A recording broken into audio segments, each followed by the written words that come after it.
بسم اللہ الرحمن الرحیم۔ السلام علیکم۔ اپنے اس چینل پہ ہم جس نئی کتاب کو آج سے شروع کر رہے ہیں اس کا نام ہے جویائے حق۔ رائٹر ہیں عبدالحلیم شرر۔ جویائے حق کا مطلب ہے کہ ایسا شخص جو حق کی تلاش میں نکلے۔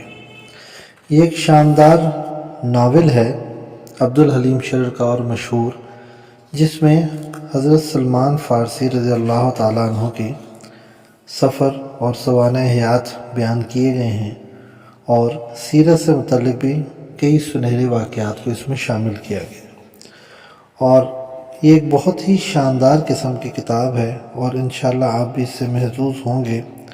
تو اس کے لیے ہمارے چینل کو سبسکرائب کریں اور ہمارے ساتھ جڑے رہیں تاکہ آپ اس سے مستفید ہوں۔ یہ خطوط پر مبنی کتاب ہے، ناول ہے، جس میں حضرت سلمان فارسی اور ایک راہب کے درمیان خط و کتابت ہوتی ہے۔ ہم اس کو شروع کرتے ہیں انشاءاللہ۔ شہر بصرہ۔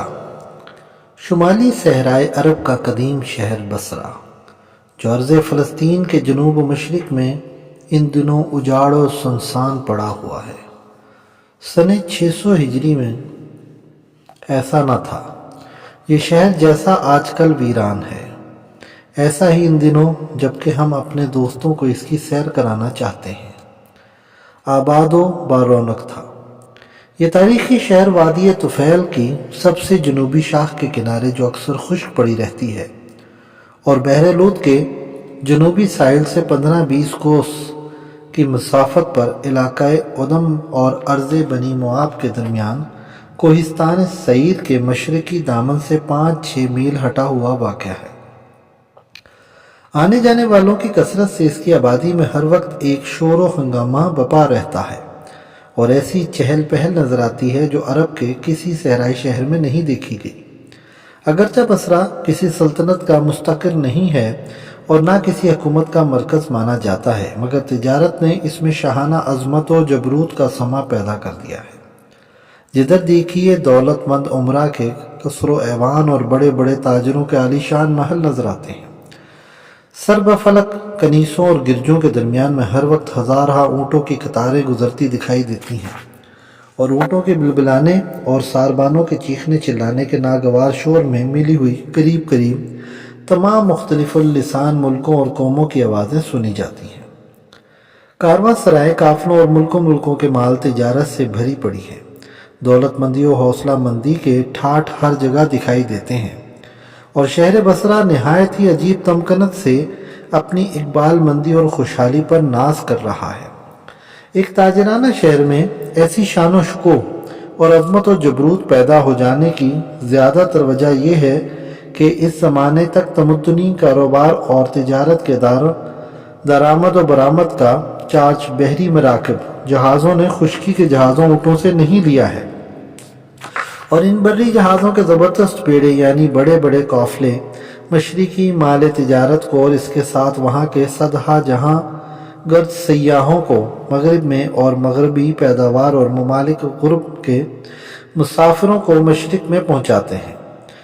جنوبی شہریوں کی برکتوں کے شمال میں اور شمالی ملکوں کی نعمتوں کو جنوب میں لے جاتے ہیں، اور اس قسم کی تمام کاروانے علوم و عموم اسی بارونق شہر بصرہ میں سے ہو کر گزرتی ہیں۔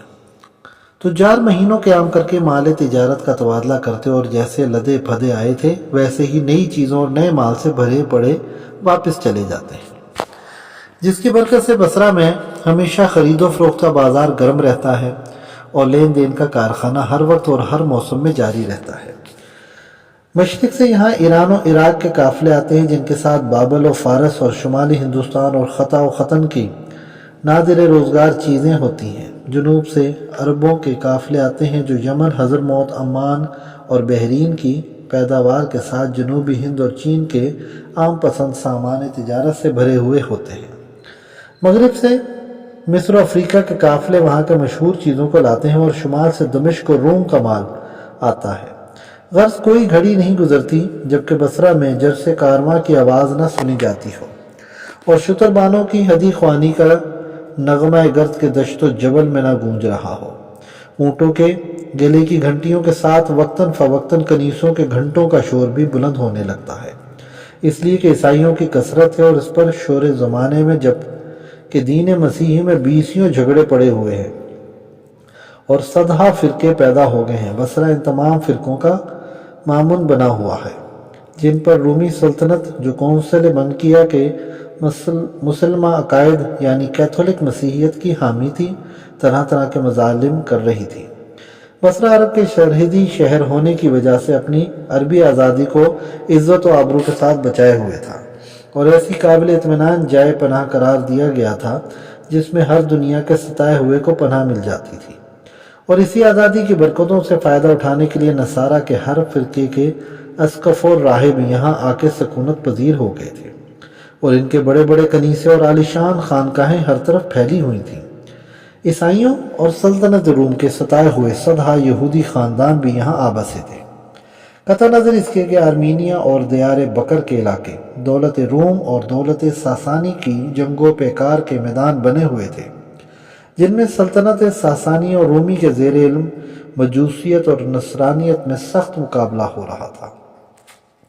وہاں کی حکومت روز بدلتی تھی، کبھی ساسانی قابض ہو جاتے، کبھی رومی، جس کی وجہ سے دونوں مذاہب کے پیرووں کو ہمیشہ موت کا خطرہ لگا رہتا۔ نتیجہ یہ تھا کہ مذکورہ ممالک کے صدہا عیسائی اور مجوسی خاندان میں وطن کو خیر آباد کہہ کر یہاں آئے اور سکونت پذیر ہو گئے۔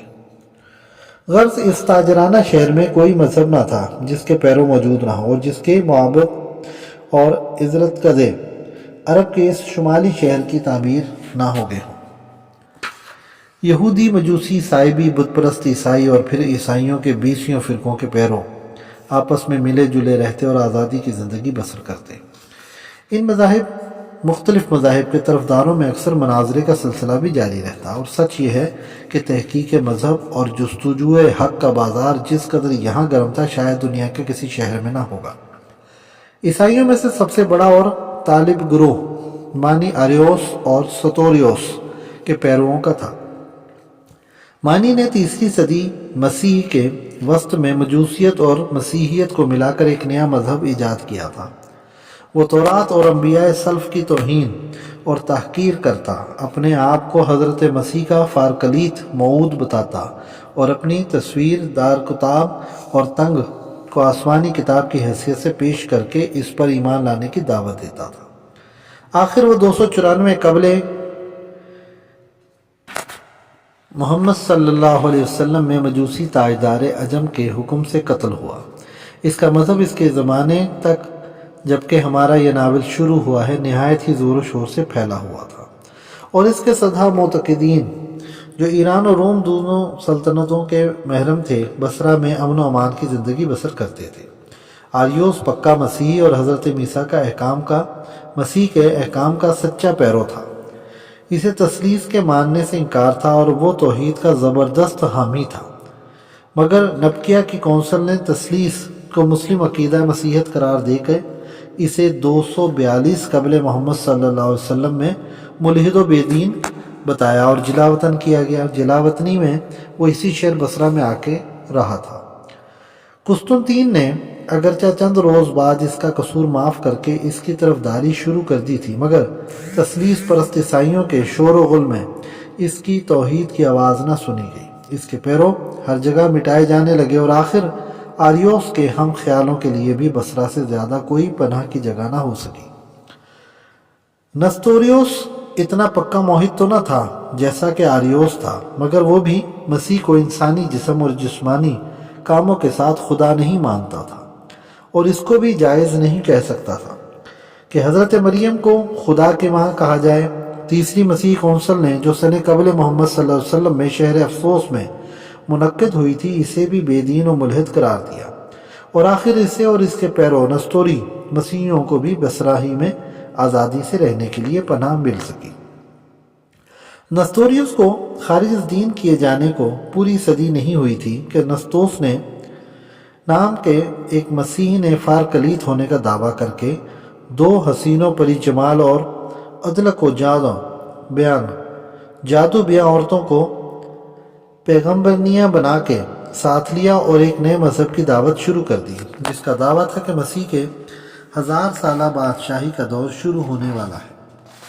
اس کی اور اس کے ساتھ والی جادو نگاہ سحربانوں کی کوششوں سے مانتی مذہب نے بھی دنیا میں قدم جما لیا، اور اگرچہ 41 عیسوی قبل محمد صلی اللہ علیہ وسلم میں عام حکم جاری ہو گیا کہ جو کوئی اس مذہب کا پیرو ہو مجرم ہے، اور اگر یہ توبہ نہ کرے تو واجب القتل ہے، مگر یہ فرقہ اس وقت تک زندہ تھا اور اس کے معتقدین بھی بصرہ میں موجود تھے۔ الغرض بصرہ دنیا کے سارے مذہبوں کا مامن اور مختلف مقاصد کو محبسوں کا دنگل بنا ہوا تھا۔ ان مباحث اور رات دن کے جھگڑوں نے بہت سے صاحب علم اور ذی ہوش لوگوں کو مذہب اور نجات کے مسئلہ میں مشتبہ کر دیا تھا۔ نہ کسی عقیدے پر ان کا دل جمتا اور نہ کسی مذہب کی روحانی تعلیموں سے ان کے دل کو تسلی ہوتی، اور بصرہ ہی میں موقوف نہیں، ساری دنیا ان دنوں اسی تذبذب و تردد میں پڑی ہوئی تھی کہ سچا دین کون سا ہے اور حق کی تلاش کی جائے تو کہاں ملے گا۔ اور چونکہ تمام مختلف گروہوں کی جائے پناہ بصرہ تھا، لہٰذا یہ شکوک و شبہات یہاں سب سے زیادہ نمایاں ہوتے تھے۔ یہ حالت تھی بصرہ کی، جبکہ ہم اپنے ناظرین کو اس کے سواد میں لائے ہیں۔ تجارت و مذہب نے ہم آغوش ہو کے جو دھوم دھام یہاں پیدا کر رکھی ہے، اس کی سیر کراتے ہوئے ہم انہیں آباد اور مختلف المذاق لوگوں سے بھری سڑکوں پر لیے جاتے ہیں۔ آخر جاتے جاتے ہم شہر کے مغربی پھاٹک سے باہر نکل کے دیکھتے ہیں کہ دیوار شہر سے 2-3 میل کی مسافت پر کوہستان سیر کی ایک بلند پہاڑی کے دامن میں ایک سرسبز و شاداب خطہ زمین پر نہایت ہی پرتکلف اور محنت سے خوش سواد باغ لگایا گیا ہے، جس میں بڑے بڑے گھنے درخت سایہ کیے ہوئے ہیں۔ نو نہالان چمن جو نہایت ہی شگفتہ معلوم ہوتے ہیں، باد نسیم کے جھونکوں سے جھوم رہے ہیں۔ جدھر نظر جاتی ہے طرح طرح کے پھول کھلے ہوئے ہیں۔ اس ریگستانی خشک و زمین میں اس قدر سرسبزی کی اصل وجہ یہ ہے کہ کوہستان سیز کے کئی چشمے اتر کے آئے ہیں، جو اسی باغ کی آبیاری کی نظر ہو گئے ہیں۔ ہزارہ طیور نے، پرندوں نے دور دراز سے آ کے ان درختوں پر آشیانے بنا لیے ہیں، جن کا ہنگامہ صبح و شام کے اوقات میں بڑے زور و شور سے ہوتا ہے۔ اس باغ میں گھنے اور گنجان درختوں کے اندر سے ایک عظیم الشان گرجا اپنے بلند کنگرے باہر نکالے ہوئے ہے، اور اس سے ملا ہوا ایک دیر ہے جس کے جھروکوں میں بہت سے راہب عبادت و ریاضت میں مشغول رہا کرتے ہیں۔ راتوں کو یہ تارک الدنیا طالبان حق شب زندہ داری کرتے ہیں، نمازیں پڑھتے اور زور زور سے ضربے لگاتے ہیں، اور دن کو اپنے اس نزہت بخش باغ کی خدمت اور درختوں کی دیکھ بھال میں مصروف رہتے ہیں۔ باغبانی کے علاوہ یہی راہب دار و وسار کی خدمت کرتے ہیں، اس لیے معتقدوں اور جویائے حق سیاحوں کی کوئی نہ کوئی جماعت ہر زمانے میں موجود رہتی ہے، جو لوگ ذوق و شوق اور دلی عقیدت سے آ کے ان نیک نفسوں پاک باطن بزرگوں کی قدم بوسی کرتے اور واپس چلے جاتے ہیں۔ ان مذہبی سیاحوں کی اقامت کے لیے خانقاہ سے ملا ہوا ایک مہمان خانہ ہے، جس میں ٹہرنے والوں کو بے نفس میزبان کی بے ریا مہمان نوازی سے بڑا آرام ملتا ہے، اور گو کہ ان لوگوں نے دنیا کو ترک کر کے رکھا ہے، لہٰذا دنیاوی اپنے اوپر حرام کر لیے ہیں، اور تمام دنیاوی لذتوں کو اپنے اوپر حرام کر لیا ہے، مگر پھر بھی ان کی آزادانہ زندگی اور دنیاوی شور و شر سے علیحدگی میں کسی ایسی دلکشی ہے کہ جو آتا ہے اس کا جی چاہتا ہے کہ یہیں کا ہو جائے اور انہی نفس کش لوگوں میں رہنے لگے۔ یہاں پر ہم اس قسط کا اختتام کرتے ہیں۔ اگلے پارٹ اور قسط میں ہم انشاءاللہ پہلے خط کا تذکرہ کریں گے۔ ہمارے ساتھ رہیے۔